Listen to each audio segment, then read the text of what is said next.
so magandang araw muli sa inyong lahat mga kamaestro. Ayan, so nagbabalik na naman tayo ngayon para dito sa ating panibagong video. Pero bago natin talakayin itong ating video natin ngayon mga kamaestro, kung bago ka pa lang dito sa aking YouTube channel, huwag mong kakalimutan na mag-like, mag-comment, mag-share at syempre, i-subscribe mo na rin itong ating YouTube channel, El Maestro Sir Anton Official. Ulitin ko po, paki-search lamang sa inyong mga Google, sa inyong mga browser, sa inyong mga YouTube ng El Maestro Sir Anton Official at lalabas na po itong ating channel. Pakiclick lamang po ang subscribe button dyan kasi libre lang naman po yan, wala pong bayad yan. And syempre, ang notification bell button, pakiclick na rin po para manonotify kayo. Always updated kayo every time na may mga bago tayong upload na video katulad nito. Alright, so nabanggit ko na kanina kamaestro, meron tayo ngayong panibagong video.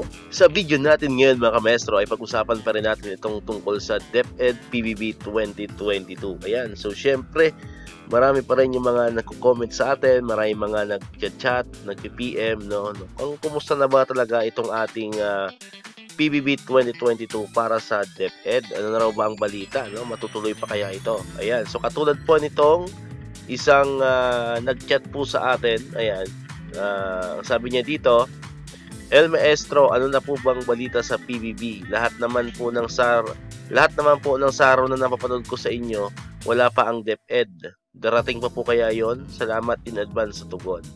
So syempre ang sagot natin sa kanya, sa katanungan ng isa sa mga subscriber natin, magandang araw, sa ngayon po hindi pa nagsisimulang mag-release ng SARO for PBB 2022 ang DepEd. So yan lang naman po ang naging kasagutan natin kasi ayun na nga, no, napapanood nyo naman siguro sa mga vlogs na ginagawa natin, sa mga video ginagawa natin, no, halos araw-araw tayo nag-update pag mayroong mga sarong nire-release ang DBM, pero yung mga saro po na yon ay sa ibang agency po yon or ibang departamento, and sinasabi naman po natin sa mga vlogs natin, sa mga content natin na yun ay hindi para sa DepEd. Ano po? So yun po yung malinaw, no, as of today, no, anong araw ba ngayon? So ngayon po ay June 27, ano po? So June 27, wala pa rin po talagang malinaw na schedule kung kailan ba talaga mai-release ang ating PBB 2022.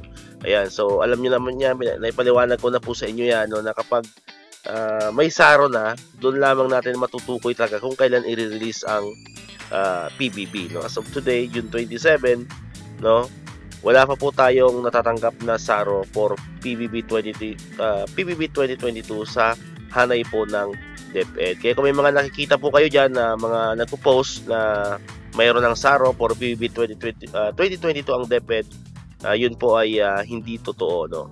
So abang-abang lang po kayo dito sa channel natin, no, kasi kapag may mga bagong updates naman, mga bagong development tungkol sa PBB ay agad natin yung ilalagay dito sa ating channel. Alright, so dito ko natatapusin tong ating video mga kamaestro. Sana po ay nasagot ko ang mga katanungan ng mga kamaestro natin dyan, no, na nag-PM, na mga nagko-comment sa mga videos natin. Ayan, kaya kung hindi ka pa nakapag-subscribe, subscribe ka na para ikaw yung unang makapanood ng mga videos na ina-upload natin. And syempre, click mo na rin ang notification bell button para ma-notify ka, updated ka pag may mga bago tayong videos na ina-upload. So muli, maraming salamat sa inyong panonood at pakikinig.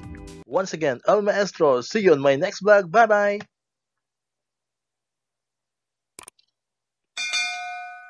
1, 2, 3